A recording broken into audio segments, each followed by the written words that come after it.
Bandeko batali mbote bipai biso bozuli bako ya kulanda biso tango yango esi ekoki ndenge tokutana ka mokolo nyonso to ya yenga lelo yenga le 17 décembre 2017 ngai wana na bino pour na kati ya émission ase mbote lisusu bipai biso bozuli bako ya kulanda biso bandeko batali lelo tokosolola quelques sujets d'actualité, loi électorale au ezalaki adopté dans l'Assemblée nationale et tout kozala pe adopté dans chambre haute ya parlement donc Sénat et pas wapipe ba parlementaire ba ken en vacances tokosolola maimatali bongo congrès à UDPS El Chibala abimaki président na dernière minute oki ka démissionné na ki président comme autorité morale ya UDPS bandeko batali to beta masolo wana na kati ya émission sembo to sola masolo tali affaire kokoniangi na Luzolo Bambi nini za koleka kuna to sola suli kametali banzungu ba siffler ndenge za kobeta ndenge ba église catholique lobi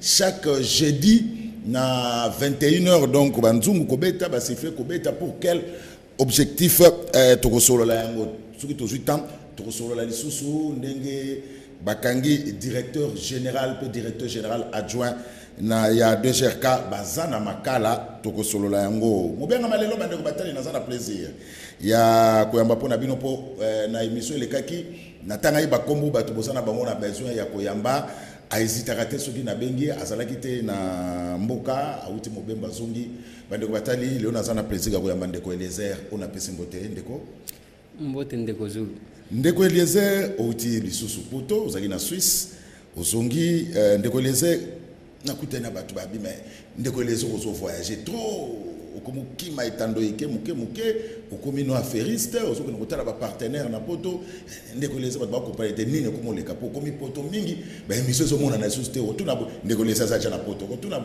azana poto bo komo sala cop na poto belkam. Merci beaucoup ndeko Zulu, merci pour na honneur au pesaka nga toujours ndeko Eliezer azana partenaire principal c'est la République donc bisika nyonso na kendaka na kenda poto te na vacances bisika nyonso na kendaka c'est la République qui m'invite République ko invite ngai e koti kozala une conférence au ba congolais bandeko o yangai ba organiser ba lobby que va inviter nga na kei e koti kozala pona banger politique moko ezali ko salema sur le plan international on va na monique na koti ko participer na ko kakoyeba qu'est-ce qui se passe na kei na zaki kana Suisse na zaki pe na France et puis na ke Burkina Faso na zaki na waga tokutani na bandeko ya balé citoyen to sololi yango ba na tuni bango pourquoi chez nous ça ne marche pas parce que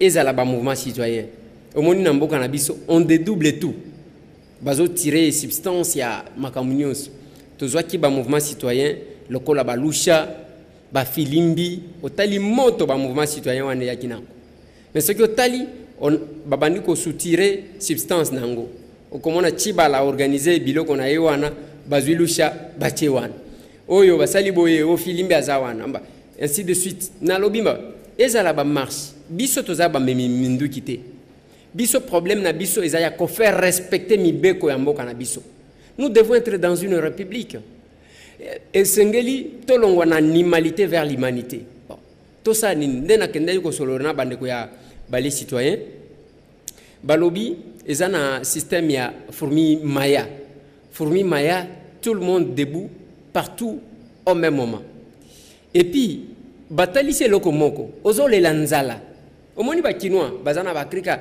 toliate mais ozo liate c'est parce que biloko ya kolia ezangi to muto azu biloko na yo donc c'est quelque chose qui m'a interpellé tangu ba kinois bazolo ba tozo liate c'est parce que Congo ezangi biloko ya kolia sabango to ezana mutu moko azozwa ka biloko na bango kolia ce qui muto azali 2018 opération Kangamuibi 2018 opération Kangamuibi mais ndeko Eliezer télévision to komi wapi mokili mobimba bakanyango ouais pour quelle raison oui bon en fait oui bitumba tozali komene ezali panangu bate bato ebeli baza allergique na vérité parce que chaque émission que nous faisons d'un côté bazali kobetela maboko mais de l'autre côté bamisu bazoli aminu il y a eu des plaintes contre ma chaîne comme l'émission Tozo Sala Ezana Lingala et que YouTube bayokaka lingala te bakomeli bango epa bato moko baza na Kinshasa awa na représentant na bango antenne de relais na bango ya diaspora.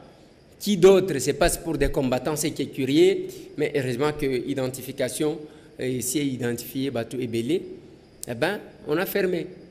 Balobi non, tu peux ça comme information à l'okuta, tu incites à bateau à la haine, et puis tu as détourné.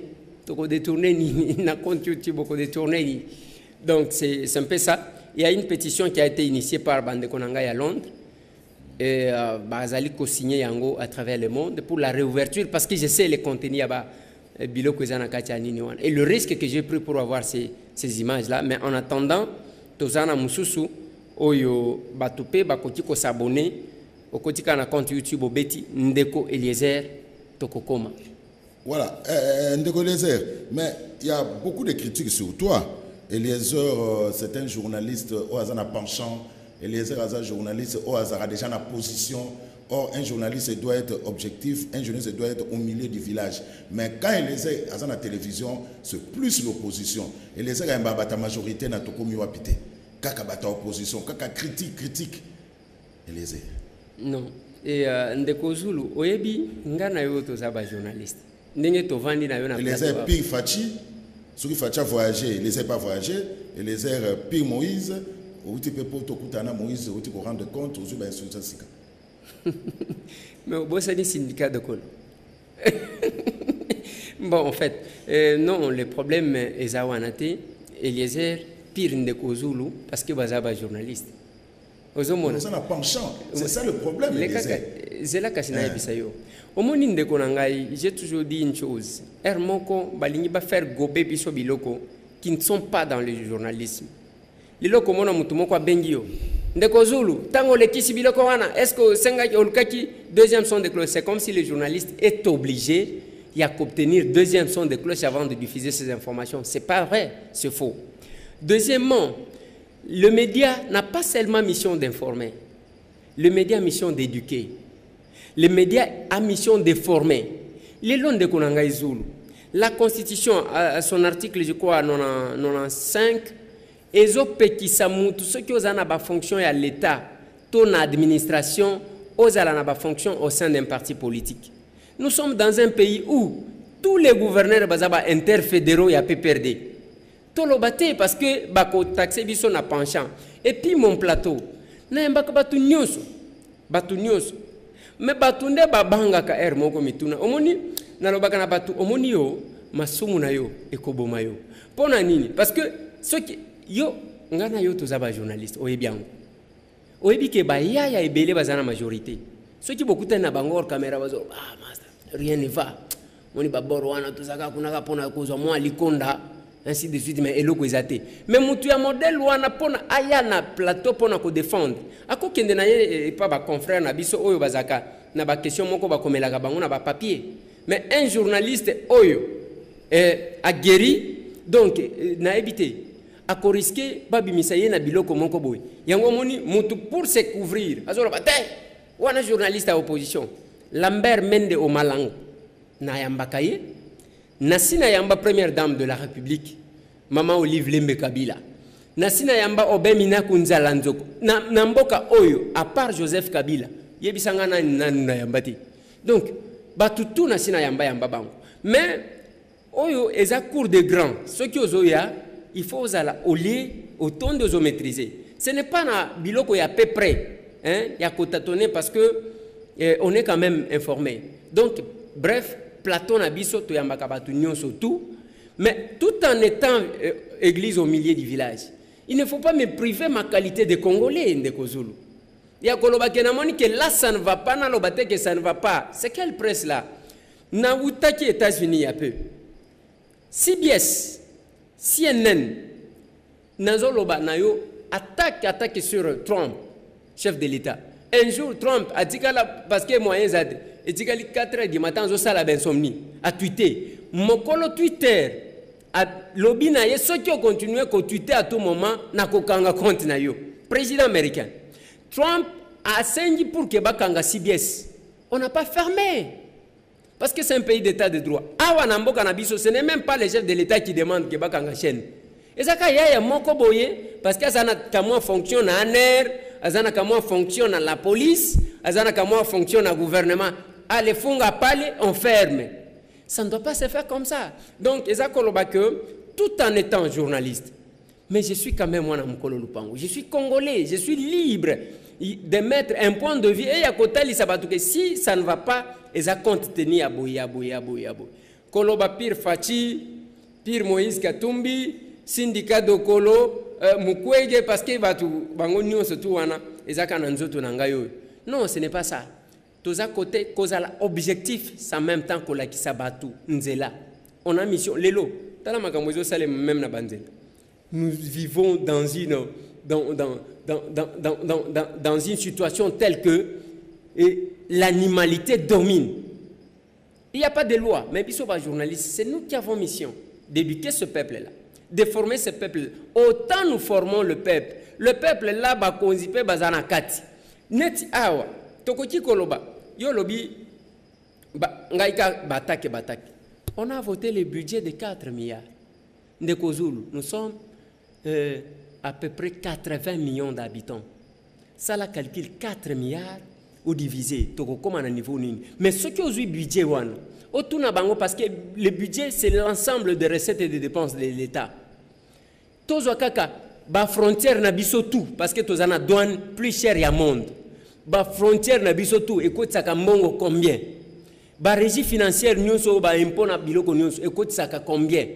Avant que tout kende na ba minéré na makamususu, parce que tout doit être comptabilisé. Et ça coûte ça combien? Avant, ça c'est ce qu'on appelle le PIB, produit intérieur brut. Bon, avant il y a kotia ba mbongo yo utaka libanda. Et dans cet argent là, ce qui sali calcul, il y a bien de kozulu. Okokuta okoti komitu na ke bon. Oh ben, na batu na chambre na yewa. Bazana budget à combien par an? Kengo, budget à combien? Chibala, budget à combien? Kabila, budget à combien? C'est-à-dire président de la République. Luamba Naba Kitoko, budget à combien? C'est-à-dire le pouvoir judiciaire. Bazana, budget à combien? Vous allez trouver que c'est un budget institutionnel qui ne va pas servir les Congolais. Mais ce qui me fait très mal, lors il y a vote à budget, il faut pas le côté de Konanga na Kandouk, na Sangamamba, na Maloueka, il y a les gens qui souffrent. Babeteli bango maboko. Que oh, to sepeli ndenge bokoli à lobby.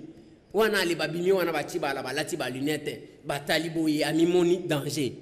Et vous trouvez normal, le peuple est oublié. Mais on ne doit pas dire ça parce qu'on a peur d'être taxé d'opposants. Eh, Ndekoleze, moi na ko Lupango, Ndekoleze, yo okomuta mon passeport diplomatique. Kalamingi te okomo na passeport diplomatique parce que il y a un problème. Makamutozo sala. C'est les journalistes okomo na passeport diplomatique. Oui, la plus grande difficulté que nous avons dans ces pays, toza talanenge tozo souffrir. D'un côté, au Tuninga, à Kinshasa, je suis journaliste de l'opposition. Mais les antennes de relais, il y a régime à Kinshasa, au bazana serveur, au bazana diaspora, les antennes de relais, bamikoti sa ba combattant ou ba résistant, qui se disent que yango mobutu akoya facilement, que bazaka na va servir de renseignement, bazaka na la police, même temps bazo inventer eloko, bazo monate que batongo ya ANER awa bakoseka bango, balobita la bato ba léger oyo, parce que il y a une machine dans la diaspora qui a mission ya kosala bentox, laboratoire y a ba menteur de la diaspora. Certainement que batine de la kabango ba moins 100, ba moins $200. Ba ko ko inventer, ba lobby lokola Eliezer. D'abord, yo ka réflexion mutu. Azolo ba ke ndenge nini? Eliezer a critiqué ka régime, ba pesa ke visa. Pona mutu wana kanisi ke batu ba pesa ka visa et ça ba ko Kinshasa. Il ne sait même pas que c'est les pays oyo qui n'ont pas la qualité. Mais Eliezer, bazo koto doute parce que tu voyages trop. Oui, nous sommes au lobby. Non, Eliezer a critiqué le régime, mais a voyagé à Ming. Mais Eliezer, nous sommes pas que yo un service. Service ni. Service appel. Presque mon nom les kababi Eliezer a quoi ça rabiso. Oui, mais oui, mais muto. Ndeko Zulu, ngana yo, omoni ndenge tozotala na ngana yo. Na minute oyo. Yo yebi bandeko na biso bazana ba service. Et la plupart, ils ne se cachent même pas. lelo kasamba akobanga kobeta tolo ya ke azana bango diana le kaka awati diana le kaka awa bomona kaye est-ce que bom abatamaka tangu barbara ndimi notre concert oyo atiki makambu ya télé ake makambu na tangu asali makambu na ya bangi nani barbia kendaka chaque fois aux États-Unis kendaka na poto. Il ne faut pas que bato va croire que y a un groupe de gens oyo akobangi saka bato oyo akosa yango moni bazo seka bango et pas bato ango ya ba service a balobi Mobutu n'avait rien parce que tous ces gens qui font des bruits ce sont les anciens ya Mobutu bato balobi parce que zana ya moko azaki chauffeur ya un général ici akoma pe kuna ami komisa colonel donc yo parce que ozalaki chauffeur ya un général okomi colonel c'est le monde à l'envers. L'objectif ya bande qu'on a biso wana ezanini déstabiliser ceux qui otali sur le même message ceux qui awa ba communicateur ya majorité ba attaquer mutu okomona pe ba wana ba attaquer mutu la même personne na ba vidéo ba o bazo attaquer par les écrits bango bazo attaquer par les vidéos c'est la même machine et tel que nous sommes là yo place aux alliés au vande au lali même ceux qui na pongi ba betio boye bala musio ndeko zulu balobi ndeko Eliezer aza mutu ba service réponse ezana kati na yo parce que to yebani ba concert na biso bazana ba service ba yebani ti yo yebi bango ngana yebi bango ba confrère na biso bazana ba service ba yebani yo yebi bango ngana yebi bango ozomon ba oyo nakoloba Lambert Menda zana parti na CCU il y a eu des journalistes qui se sont affichés na parti na ye Anise Yombora Nyama oyo blantili ceux qui blantili.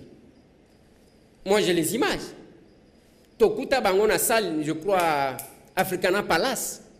Bazaki wana ya lata écharpe ya CCU, pasteur oyo akufaki pasteur Blaise à lata à son temps Jacques Ndala à lata nani mususu. Il y a les journalistes, ils se sont assumés balati écharpe ya ba parti ba vandi wana. Et lelo ba oyo bazolia mbongo tozana yo na Kinshasa. Ba oyo baza bien, bazana ba car à danger, bazana ba ndako à danger, ba costume à danger. C'est parce qu'ils sont plus compétents que nous. J'ai dit faux parce que yo moko yebi awa ke tozo lia bango mabe na succès. Awa na Kinshasa. Ozomon. Mais nous sommes dit kozala na mbongo sans personnalité c'est rien. Et moi j'ai toujours considéré que les derniers jugements oyo batu balobaka.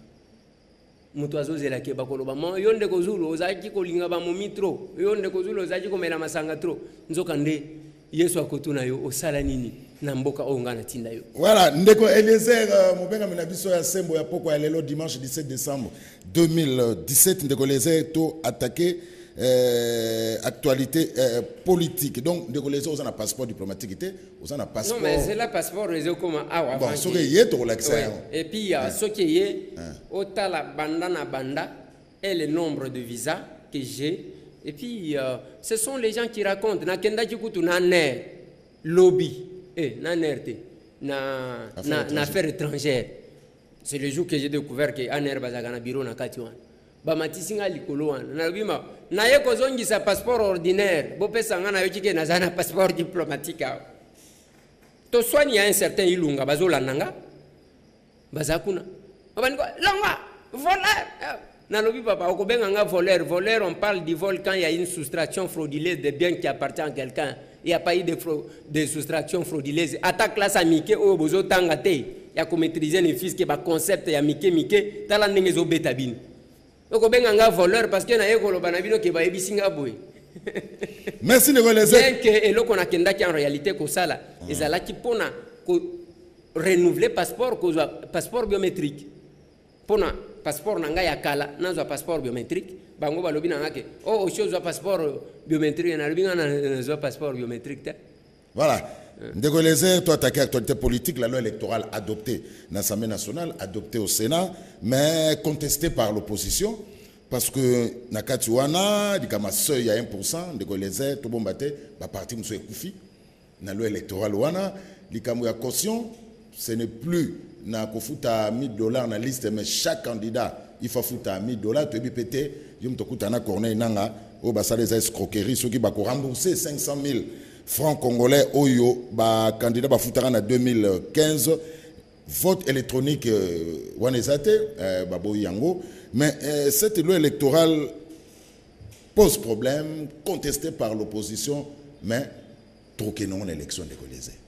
Oui, il faut qu'on souligne que jusque-là, il y a divergence entre le Sénat et l'Assemblée nationale. C'est comme ça que, la clôture, ça l'appelle le chef de l'État pour qu'il y ait tranché. Pour qu'il y ait consensus. Oui, la Constitution fait que quand il y a contradiction entre le Sénat et l'Assemblée nationale, c'est la décision de l'Assemblée nationale qui prime. Mais en cas de problème, on va faire recours. Donc, décision, l'Assemblée nationale est reprimée. Oui, ça la recours au président de la République. Actuellement, c'est le président de la République qui est total. Mais le problème, il y a la loi électorale. Il y a une chose. Loi et Bomi Sabatou. Ah, na Kinshasa. Le 19, 20, 21 janvier 2015, ils apportent la loi électorale. Il ne faut pas qu'on crache sur les sangs des Congolais comme ça. Parce qu'il faut total là, si on a il y a qu'on restreindre, certes, il y a bateau. Mais tant que vous avez caution, les akolobanini, si bazu baza hors mandat, bango kaka bazonga. Parce que l'objectif, ce qui est allé en 2006, bazalaki ba député en 2006, en 2011, l'Assemblée wana bazongi, c'est quel pourcentage? Ce qui 7%, nde batu bazonga kinakati. Le reste, peuple a boit kisi bango. Mais tant que bazo monake, awa lokola to gérer mandat na biso malamte to sala nini to matsa caution comme ça bato bakoza la capable était à kosala. Mais le mal avec les lois taillées sur mesure et pose un problème. Quand nous sommes allés au référendum avec l'actuelle constitution, l'opposition a commis défenseur nango et majorité a commis contesté yango. Majorité ne bazala ki ba défenseur nango. Mais ba kanza ki ke 10 ans ezasuka moki. To sana 2006 jusqu'à 2016 bango bazomona suka moki. Makambwezo Keni, ils sont incapables d'appliquer les dispositions de la Constitution. Gratuité de l'enseignement, ils appliquent. Koboya que ceux qui mutuazana ba fonction, il y a l'État qui kozala na ba fonction na parti politique, ils até. Donc makambweza le respect ya mandat, ils até. Batika lindengwan. Les lois électorales wana bazo sala et pensent que les gens de la majorité qui se battent bec et ongle. Mais oyokaki quand même que Masolé Zala qui a $2500. Bayoko pesa bango 1500 batomboki mais kindoki ezaya tangu yo député aux autres simba mongo ceux qui $11,000 par mois ceux qui $8,000 par mois mais bayako corrompre yo pour que on vote une loi contre ta conscience d'abord et contre l'intérêt général na $2,500 parce que généralement député nombre parce que il y a les députés tête na député nombre député tête quand il y a des problèmes où il faut que mettre un point de vue. Donc, on a copié cet exemple, le Kola Lokondo, où ce sont les députés tête, le Kola c'est Sanga, ce sont les députés tête, Christian Mwando, Franck Diongo. Donc, aux sentir, député Oyo, tout ça en longue, oui, sentir qu'il y a les gens qui peuvent parler. Il y a les députés nombre, que ce soit du côté de l'opposition comme du côté de la majorité. Wana babenga bango tête wana basi basangisi bango bazui décision monko ba pesi ba tête wana ta ba 10,000 balles 10,000 balles 10,000 balles. Bon, il faut te faire passer décision. Ce ko ba bengi ba député nombre bo vanda wana député ya ba Facebook ya WhatsApp et sili ba lobakati. Mais ba bengi bango on doit faire passer ça honorable ba kopé sabino moi oyebine ba benga kango ba invisible. Invisible, invisible, on est en bon corruption. Invisible. Bazolandanga place bazé. Bapesi bango $500, $500 pour faire passer la loi. Qui sont pour? Qui sont contre? Donc bango kakandengwa. C'est pour vous dire que cette loi électorale, bazo défendre les lois, ça va se tourner contre eux. Mais tangu nayoki mutu moko azoloba wana ke tangu bazoloba on ne change pas l'équipe qui gagne. Non. On ne change pas les règles pendant les jeux. Pendant les jeux. Oui, mutu musu alobi les jeux et ko salema le 23 décembre 2018 dans l'hôpital. Tala ba politicien ngo dozana bango. Il faut apprendre à tout moins biloko élémentaire. Les jeux, quand on dit, c'est quand le processus électoral est déclenché. Dans le processus électoral, c'est déjà dans le processus électoral. Ce que tu as un calendrier à Seni, après ça détail biloko. Mais Moutou, à Kovanda, tata Mobimbala, ta veste, babengi honorable, nga na habité ceux qui honorable c'est par rapport quoi. Donc azo étaler ignorance na ina. Mais ndégolézé tout gagné na seuil à 1%. Ndégolézé, on a 700 partis politiques. Bah mais surtout bah document na bango na ministère intérêt pour nani bazo senga agrément. Et les c'est trop quelque part. Oui, mais c'est trop. Des partis de AAA, bah parti Mike, oh bah ça a un impact sur le terrain. Moment na bango mino kukaka ba déclaration na ba télévision, c'est trop les. Il faut quand même que souko la côté wana. Est-ce que voilà pesa mabe? Oui, mais c'est Zanine. Je vais vous donner un exemple. Aux États-Unis, il y a je crois 240 partis politiques. Mais au Canada, il n'y a que 2. Et lobby ou républicain ou démocrate. C'est la même chose en France. Les Akolobanini, il y a un mécanisme. Ce qui manque à la République, c'est l'application d'abord des textes. Pour réguler Biloko, ça ne coûte pas trop. C'est simple. Il faut qu'il y ait une loi où les alliés réglementer, les OP ça va condition, il y a une intokosal. Bango moko, il ne faut pas que on déplace Hermoko au Bomona Kanga que non, il est de l'opposition parce qu'ils ont critiqué. Ici c'est l'objectivité. Il y a un problème qui se pose. Il ne faut pas que les pyromanes jouent au sapeur-pompier. La plupart des partis politiques, il y a une diaspora. Azwaka position contre le régime. Ayana parti na tout à la suite bako agréé. Même awana Kinshasa, Moutou a s'opposé à un régime, a 5 agréments ya parti ba pesa y agrément. Nani tata oyo Longia Kong ne monantemi. Il a souffert pour un agrément ya parti na ye. Ce qui otali même Yemoko, il n'a pas été voté sur la liste de son parti. Azala qui votait dans la liste ya parti Moussou parce que y a balingi ko agréé yangote. La plupart multiplication des partis politiques, moi j'ai travaillé sur ça dans mémoire nanga. La multipolarisation des partis politiques comme facteur de fragilité yambok. Ils pouvaient nous consulter, ne fût-ce qu'à titre gratuit pour que tu expliquer bango comment les choses fonctionnent. Et ça va aventure wana bazo salate. Lelo botala la plupart ya bato. Dès que ba débaucher mutu na parti na ye. Ba kotisha comme membre du gouvernement. Et qu'est-ce qu'on fait? Moutouana, pendant qu'il est membre du gouvernement, à cause de ça, il y a un parti politique.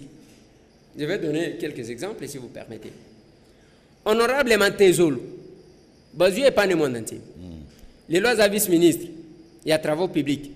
À ça, un parti politique n'a créé. On a créé automatiquement. Ceux qui ont fait un franc, l'État s'est évité, ou bien, mon ama, salé l'angaï, il y a des qui ont posé à l'eau comme moi, Bazu, c'est la compensation. Vienanga, l'honorable DG Ndeko Basile au long au Pongo. A où tu peux faire agréer, il y a parti. Na sortie officielle. Na sortie officielle, et ça l'est bien. Et ça l'est mis facilement. Sorti Basile Ouan. Azala kana niveau, oyo, bisoto zanan. Amemi, moi je suis politologue. Amemi parti politique n'a pas d'agrément. Yo kanisi, Chadari Wana, à quoi agréer, cas facile. À cause de l'angote. Et vous allez voir qu'il y a eu des doublements, il y a eu division, bazo salango pour na multiplier pour que baya constituer majorité na bango. Oh bazo sal. Donc s'il y a une loi, il y a malam. Au moins même bambouteillage manque de loi.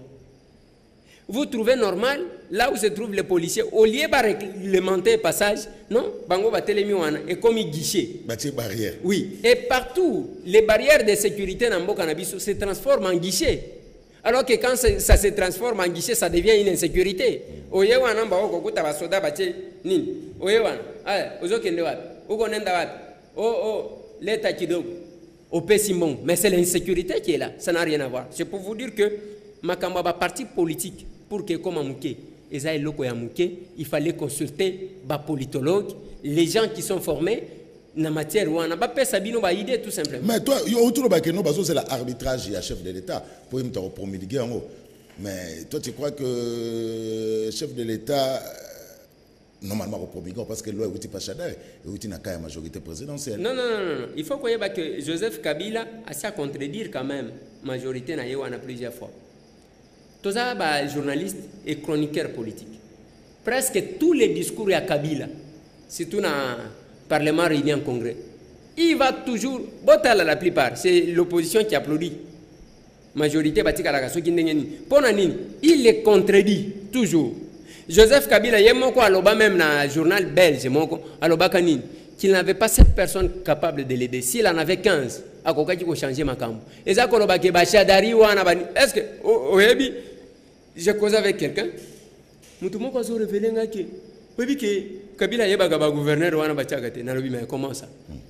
Et ça ka cop moko ba benyi mutu ba lobi sur instruction ya chef de l'état bazali ko se partager ba makamuna bango. Lelo yango zo mona ba crise généralisée dans toutes les provinces presque. Sankuru crise, Lomami crise, Maniema crise, Maïndombe crise. Donc partout ba crise, Katanga crise. Donc ba crise est généralisée. C'est pour vous dire quoi? Les leçons qui alignent à promulguer. À promulguer, il y a Joseph Kabila. Kuna kutwazana problème te. Il y a zana ya ye marteau na mutu ya départ. Ata so qui a promulgué. Mais nous ça va rester. Balwa nous tout wane kotika. Tout ça ça va rester parce que lui a son problème. Il y a que mandat na ye Cécilie et qui n'a plus le droit de se représenter. Il doit pas. Mais on par cette loi électorale majorité présidentielle a une bonne position. Bon, majorité présidentielle, il y a évité que Azalaka a une bonne position pour la Makambo et contre la République. Oui, bien, voté. Awa, Thomas Lokondo a initié motion de censure contre Tchiba. Mais continuellement, il paraît que les députés Bazoboya a signé. Bazoboya a signé pour la Nini. Il y a eu une intimidation. C'est là que j'ai dit que la majorité présidentielle est à la bonne position en ce qui concerne le bilan contre le peuple, contre la République. Voilà, Ndeko Eliezer, mon bien, je ne pourquoi elle est là. Ndeko Eliezer a évolué. Il dépêche El Chibala, au congrès, na 13e rue du Maintenant Centre Marie-Antoinette. Parmi les recommandations, d'abord Bruno Chibala, pour être président à IDPS, et puis à l'objet que, à récupérer siège dans la 10e rue. Siège où on conduit et siège à IDPS et pas Jama Kabunda Sala Moussala et pas Ibafati Bayaka, Bokise Kabouya Basala Moussala, à récupérer un mot bureau. Après, tout quoi que non, a démissionné. Na poste wana a commis autorité morale à IDPS. Ndeko Eliezer. Oui, mais et là quand on a multiplication va partir en wana au Tcholobati. Chibala en quelle qualité a organisé congrès? Nalinga qui attaque commenter yango te parce que nazo kasoni même bato azana bango ba olenga nkoi balumbana bango to ba contredire yeke oyo te o lisunani oyo ko remplacer Tshisekedi la soni ngana zalaki na poto le 30 abimi que akende je ne sais pas quoi faire vivre bato ke yemu to azalaki parce que alobana Kabila que yende cerveau moteur ya UDPS so qui a l'équipe premier ministre UDPS e kokufa ata la boyi DPC kufakati. Le 30 accueilli va comme na Kisenso. Ici nazo pesa merci na leki nangai Denise. Akenda kinayi. Achela kibiso live biso tozolanda kuna. Na Facebook. Bazoloba awa toza wapi balobi Kisenso yepe Denise yoka. Kisenso ya matete to Kisenso ya lemba. Kisenso ya commune. Siko bazotuna bozo mona bozo wana Chibala kitisi vitre ba image ezali akitisi vitre mutu ayebie azate yoka bakinwa pe bakanga munoko te mususu azo crier kuna o lisunani o mususu alobi tangu bamoni ki azana mbongo azola kisaba tu mbongo boy premier ministre bisika batu bazo mona pasi azola kisaba tu mbongo boy bon balobi non o lisunani balobi nani bazo benga honorable yoka siko batu na ye te aza honorable te aza premier ministre matata aza matata te vieux Chibas donc biloko wana d'abord eza soni mais muto modèle wana sur base de quel texte secrétaire général adjoint ya UDPS de qualité alongwaki na UDPS yango akende ko convoquer congrès en quelle qualité tout ça c'est ça la multiplication des partis politiques ezana UDPS qui basse ezana 12e rue ezaki na UDPS ngoyi mukenji o babimisaka na élection en 2006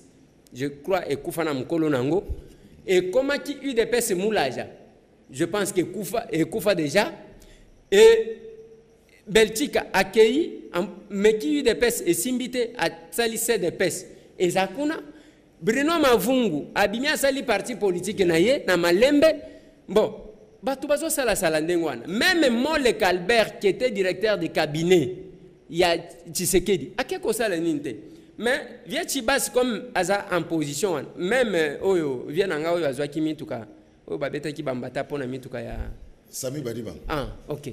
Bino ne bosala ki na ina. Via nanga wana. Omoni asali UDPS bisde. Côté wana en tout cas mon vieux na kuna na respecté yo. Mais via Chibas balobi sala boy pour que apanza comme pour boy bazotuna. Mais yo lo bakina biso ke soki to chayo makamunios. Oh, c'est là comment makamuna kosala. Nda sali fameux congrès na yo. Tango asali yango akende na UDPS. Akende azo kende ko récupérer pour battre ba bureau il y a UDPS. Bon, azo récupérer propre kitoko. Azo récupérer siège parce que yemu to sombango. Mais ça qui na mbongo ya ba cotisation ba membre. Oui, mais lui n'a pas été capable. Il a cotisé d'abord combien? Il n'a pas été capable de s'acheter lui-même sa propre parcelle. Kako sombe la UDPS. Bon, wana na ligne ta ko commenter trop te to kende na makambo peut-être ya ba DGRK. À comme autorité morale. Hein? À comme autorité morale, il n'est plus président national maintenant. Papa, autorité morale ya UDPS. Nazolo baboyi. Ata yo moko ata soki olali na ndoto. Ata batongo oyo bayeba Tshisekedi te. Olali pe olamuki non remplaçant à Tshisekedi. Vie Chibas. Ata yo moko. Mboka oyo omoni kozal les chrétiens bamipesaka kombo ya ki chrétien te. Les chrétiens on les a nommés chrétiens. Tshisekedi on les loka ba nommé ye dollar. Alobi miibi nazokanga. Palais du peuple wana biloko etondi bayeko zongisa. Les loviers Chibas c'est la crise na ba université. Crise nyoso ala kakibato azo totaliser. Oyebi likamoko. Vie Chibas abengi mokonzi moko et mokonzi moko abengi.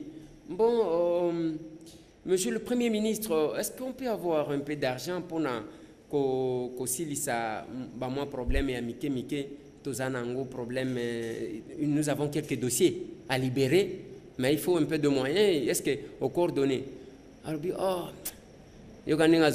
monsieur le président est-ce que ceux qui osent entrer dans la présidence ou bien dans la banque centrale pour que ceux qui vont bimisa bon ça c'est le Premier ministre qui parle ozomona ke izaka passe et là qu'on a zoloba via Chibas as a Premier ministre asala musala tika makambo wana tala même tango akikolega na TV5 mois ayi wana bazotuna ye nini azosala onga basi bakanganga 45 fois est-ce que kokanga na ba combattant ya IDPS kokangeza événement yo si yoka ba combattant bazoloba ke basi bakanganga combien de fois mokato akoloba ke bakanga combien de fois jeko wana oyo moni bakangi donc pour un combattant parce que c'est un résistant attends ce que yo dika muto azotanga combien de fois bakanga ye un révolutionnaire ne se plaint pas. Voilà, merci. Vendeur, il y a génocide. Merci Ndeko Eliezer.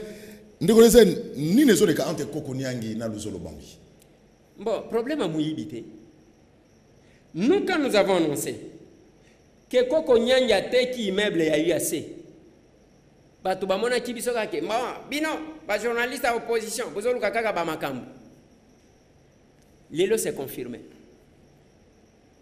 Koko Nyangi a créé des problèmes na makambu ya Sokopao. Koko Nyangi oyokaki makambu ye azaka na makambu ya bandako. Mais ce qui me fait très mal, et sa position à Batouana Bazanan, secrétaire général adjoint de la majorité présidentielle. Lelo ba ministre wana mi balé oyo ba koma ki lokola ba mapasa yena kabange numbi. Ce qui otali bango certainement bazaki kolakisa chef de l'état que c'est là où comment on a toko neutraliser ba mouvement citoyen, toko dédoubler ba parti politique. Yango moni bazalaki wana ba oyo a créé Ujana, oyo a créé Boyena Boy ainsi de suite. Ils ont signé barreté na bango mibale. Kabanga a signé, Koko Nyangi a signé dans l'écart de 2 jours sans que l'arrêté soit publié. Et ça l'a rendu public pour que Batoubaye publié dans les journaux officiels. Makambo Salemi na Sokopao.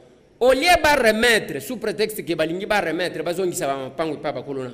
Non, Bakekuna Basali, lotissement Yassika, 968 parcelles officiellement.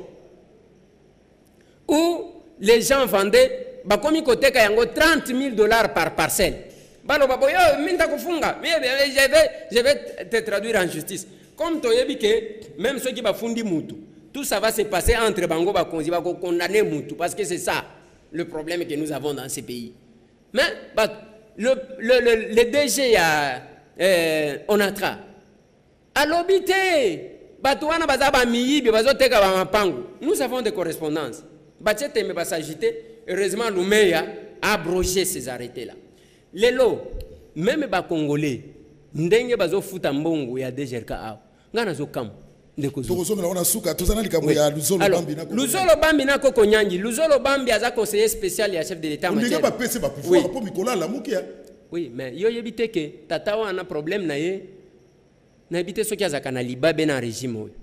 Ba pesa keka ba fonction, mais ba fonction wana sale la kayango te asufraka kaka tata wana. Luzolo Bambi, c'est le premier ministre, c'est le premier ministre de la justice. Oyo a initié kokutana quand même na batu boye journée porte ouverte. Oui, boye bosolo lina ministre. Ba doléance, ba conflit, il y a succession, nengozomo na bandeko nanga ya ba Philippe Mbele et tout ça, ya bango esi la kate. Oui, ba makambu ya ba mapangu ba botoli oyo lupango esi de suite. Mais Luzolo Bambi tango akenda ko telemela batu na hôpital ya Kitambo. Lisa c'est le cas na litoiti. Ministre ya justice en fonction. Tata wana pakatambango heureusement bagarde na yeba sauver. Baye ko tia yebisika batie. Bachaki, je crois, au mois d'avril, le 25, si je ne m'abuse pas, ou le 26. Déjà au mois de mai, a déposé Nini sur la table, il y a PGR. Une semaine après, PGR a sali conférence de presse à Benny Batou. Oh, Luzolo Bambi n'a pas qualité, il y a quoi ça là-bas. Mais est-ce qu'on va nommer qui est pour Nani? On les contredit. Il y a un moni, et ça, il y a comment qu'on va Benny chaîne. Luzolo Bambi a tikité. Azo sala musala na ye. Lelo Luzolo, on peut ou ne pas juger ces gens-là. Mais Luzolo s'est lavé. Ba mandataire, Luzolo a sala yango. Nous avons 15 mandataires. Oyo ba dossier na bango Luzolo a déposé. Personne qui a arrêté. Na Koko Nyangi ni nezo pesa. Na Koko Nyangi ezani ni Koko Nyangi musala na ye depuis a commis ministre ya urbanisme et habitat. Musala na ye ko spolier ba bien de l'état. Ngate mtu na lobby eza Luzolo na ministre ya nini azali. Ko spolier l'état azali sous ne côté. Et lui-même tango ba kangi batuan. Oyo tia leki azana kanda. Na kobimisa ba vérité. Na kobimisa ba vérité. Ngana za premier ministre Ali Bosso. Naza ministre Ali Bosso ya kokotsa na compte à trésor public, il y a désaffecté na kotisi de 2,250,000 $. Na kesa l'État. Papa, ndaku wana place ezali bâtiment wana ya UAC. ATC bisika bozo kende ko somba ba appartement. Appartement moko ezana combien? Pour que yozo concession wana immeuble wana oteka ngona prix wana. Et ce qui m'a beaucoup aussi étonné. Ngai na filmanda ku wana à son temps. Na kitaka na Gabriel Mocha Mandebo. Aloba nanga ke eza bâtiment nanga. Eloko ezo kamwisanga tisi koyo vie Mocha silence radio. Bateki nini yo lobaka nanga ke ou bien ozaki kokosa biso biloko oyo lobaka na biso oyo ndako nanga c'est que zakaya yote parce que moi j'ai failli mourir na biloko ya Mocha. Balingaka babeta biso masasi na cameraman nanga dideki côté ya résidence ya président assemblée nationale. Ndako moko wana tokenda oyo penda kunanga tango tozo filmer ba mura bayana mabe. Lelo bateki yase silence boy. Mocha zolo bate. Yo lobaki ezanda kuna yo. Otekango to yo okoma kaka ndako moko ya l'état ezalaka na époque ya Mobutu yo komisi yango ya yo bandiko lobake bazozwa banda kunanga. C'est aussi un problème qui se pose. Donc Luzolo Bambi asali musala na ye. Luzolo Bambi problème na ye na nani tozo zela pour que toyeba ba vérité parce que Koko Nyangi a promis de dire la vérité. Nabatu. Toyeba a déballé. Merci Ndegolese to traîne à 5 minutes. Ndegolese ba siffler Banzungu chaque jeudi à 21h et c'est l'église catholique à l'obaki pour quel objectif Ndegolese.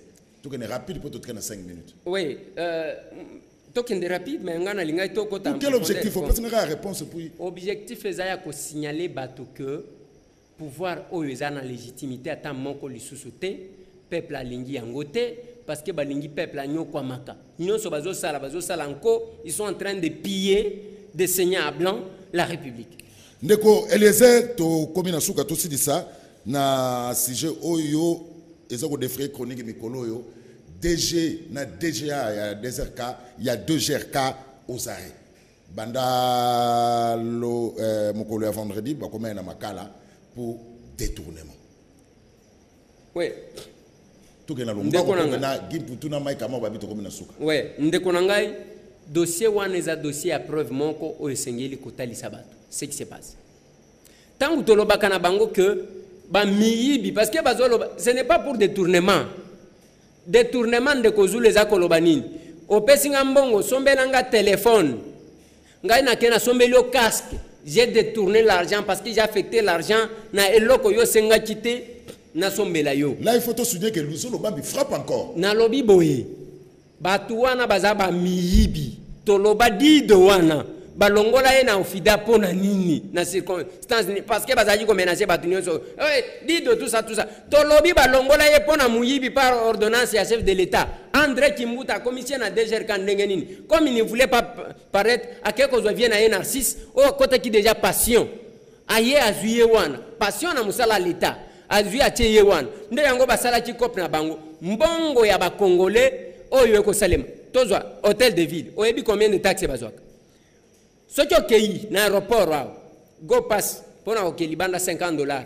aéroport wango basalaka te eloko moko te depuis des années mais eza na $5 ya Kimbuta oyo babengi ya Kimbuta ya hôtel de ville okei na baécole baparent bayebi ke eza na frais ya Kimbuta okei na bakolo bandako eza na bafrais ya bakimbuta lelo bazotrake batu pona vignette mais batu wana bozo futa vignette pona nini ko futa mpako eza mabete mais tozo tunezo kende wapi dès lors que bakangi ba o bazo kamba DGRK les Congolais ne devraient plus payer jusqu'à ce que les choses soient tirées en longueur au clair pour que toyeba que bakangi bango pona bazo yiba mbongo siko tozo pesa nani mbongo to pesa bango mbongo pour que ba régner et na niveau wana ndeko Zulu il faut souligner une chose autant bazo sala en chambre foraine bazo juger ba miliciens entre guillemets akamwena sap en direct de la RTNC basala ngo pepo na ba miyibi wana comme ça koko nyangi aya en direct toyoka ba vérité ya mbongo à l'état tata o ya agence ya grand travaux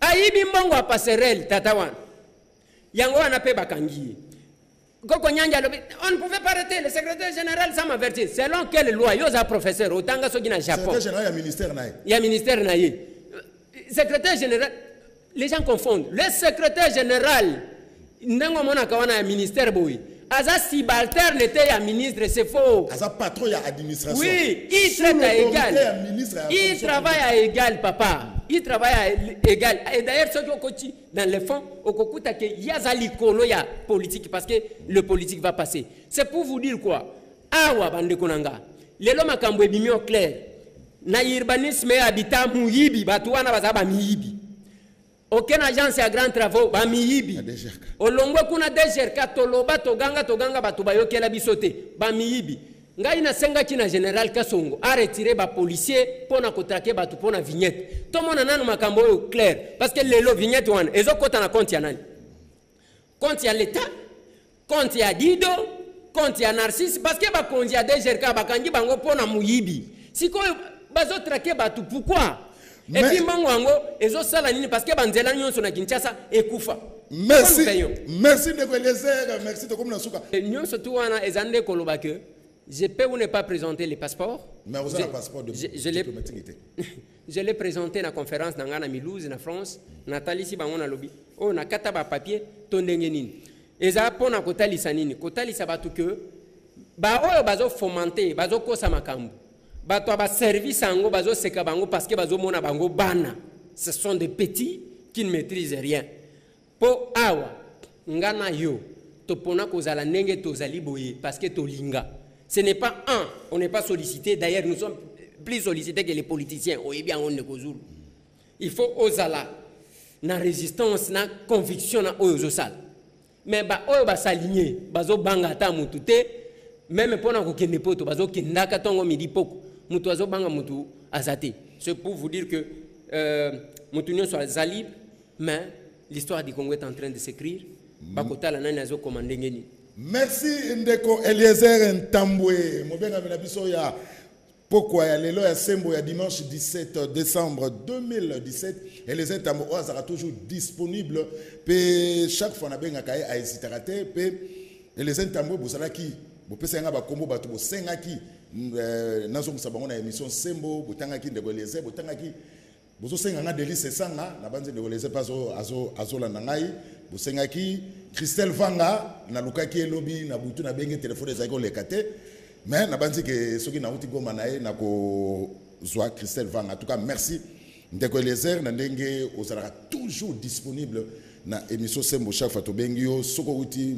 mikile wa paya oye ozanga raté kolika na émission Sembo. Merci to kuteno mbala sima. Merci na bino bandeko batande bozalaki belora na biso to komi na suka to ti ko mandeko Eliezer boyebi bien mona kolo lupangu kolo magazine to komi wapi. Merci na équipe technique Mike Mwaka Gimputu MC Mbi ya Mavinga en tout cas merci na bino rediffusion lobi lundi 9h na canal qui télévision numéro mususu dimanche prochain de tokutani pour mardi na kena Goma na rozonga vendredi dimanche toza wapona Sembo butika la malamu kimya kolo o mabuta mabino.